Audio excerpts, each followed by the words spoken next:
Now, when we think of the Wild West, most folks picture gunslingers, dusty towns, and open skies that goes on forever. But there's a part of cowboy history that's often tucked away in the shadows, like a wild stallion waiting for someone to find it. Today we're riding deep into the story of a man who carved his name into history, but rarely gets the shine he deserves. He was known by many names, but most knew him as Deadwood Dick. This here is the tale of Nat Love, the legendary black cowboy.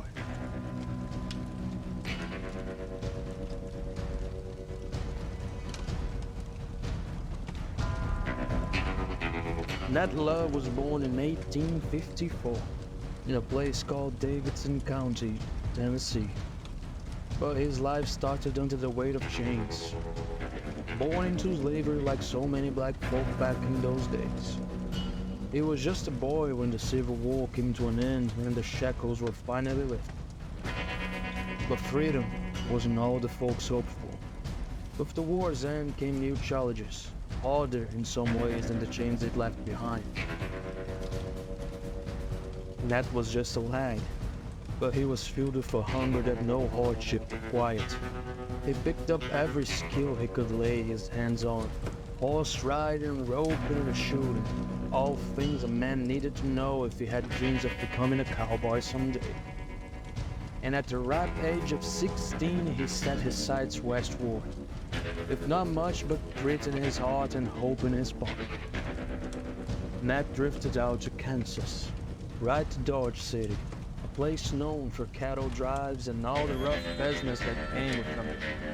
He found himself working the cattle trails, and let me tell you, it was no easy living. Cowboys back then worked from sunup to sunout, pushing cattle through wildlands, fighting rustlers, and sleeping under the sky so big they could swallow a manhole. Now, cowboying ain't for the faint of heart. Days were long, the nights were cold, but Nat, well, he just had the spirit for it. Quick on his feet, sharp-eyed and fearless.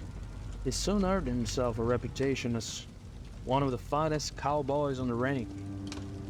Then came a day in 1876 when Nat found himself in Deadwood, South Dakota, a town where law and order were just suggestions.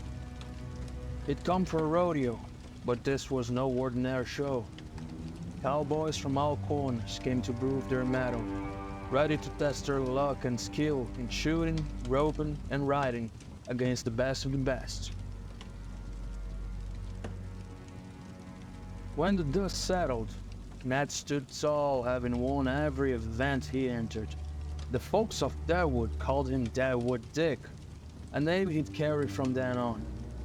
He'd earned his place as one of the finest cowboys in the land, and the tale of his feats began spreading far and wide. No, it weren't easy being a black cowboy in those days. Even though cowboys were from all walks of life, black, Mexican, native, and white black cowboys still faced a heap of prejudice. They often got the worst jobs, they were paid less, and had to prove themselves twice over to get the respect they often deserved. But respect on the trail wasn't given, it was earned. And Nat Love, my friend, well, he earned it every step of the way. Out on the trail, men depended on each other. The color of a man's skin didn't matter as much as whether he could rope a steer or stand strong in a storm. And Nat, he was as reliable as they came. He once said that he respected any man who was good at his job, no matter what the color he was. Now, life on the plains was wild. An untamed thing full of dangers that trapped out of the high grasses or struck under the cover of night. But there was one tale that stood out. A story that Nat himself liked to tell by the campfire, with his eyes fixed on the stars and a faint smile curling up on his lips. It happened on a hot summer's day, somewhere on the open plains of Dakota Territory.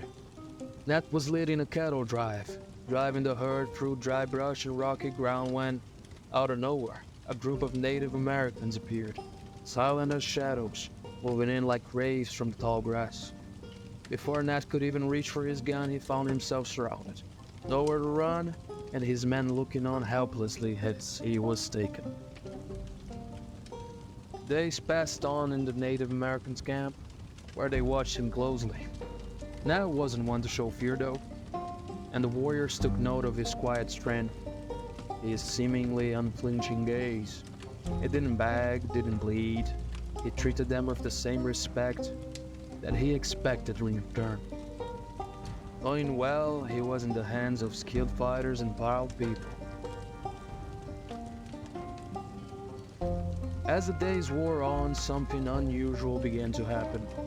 Nat's captors came to admire his courage and the calm way he held himself. Even in the face of the unknown, they shared food, and Nat learned their ways, at least some of them, observing them with the same sharp eye that had served him well on the trail. He respected their traditions, just as he respected the wild land that had tested his mettle many a time before. Finally, one morning, the leader of the group approached him, and in a gesture that few would believe, he handed Nat the reins to a fine, strong stallion, nodding towards the horizon. It was a silent show of respect, a rare honor that spoke louder than any words. Nat climbed into the saddle, tipped his hat in thanks, and rode away, a free man, with the knowledge that, on the plains, even the fiercest of the enemies could find common ground in the courage of man's spirit. That was the kind of respect a man could earn in those days, not with money or words, but with the strength of his heart and the grit in his soul. Of course, that betrayal ended up toughening Nat. He survived stampedes, shootouts, and all the wild chaos that came with the life in the West. He was a man forged by hardship, a true legend of the rage. As the years passed, the Wild West began to tame itself. It wasn't so much of wild anymore. And so was Nat. He moved out to California and took a job as a Pullman porter on the railroads, trading his saddle for the rails. But he didn't leave his story behind. In 1907, he put a pen to paper writing down his life story so the world could know the tales of the black cowboys and how they shaped the West in their own way. His book, The Life and Adventures of Nat Love, is one of the few records we have of black cowboys from those days. Through his words, he passed down a piece of history, letting future generations know the true grit it took to ride the Wild West. Now, Nat Love proved to the world that he was a cowboy to the core, a man who rode the rough trails and never let the hardships break his spirit. Today we remember Nat not just for his skill and courage, but for the life he lived and the history he preserved for all time. He was one of many black cowboys who helped shape the West, a legacy that runs deep in the bones of this land.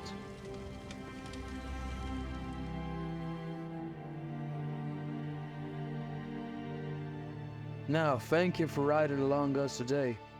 And if you liked hearing Nat's story and want more tales of the Wild West, give us a like and a subscribe. We've got tons more stories of the trail waiting to be told.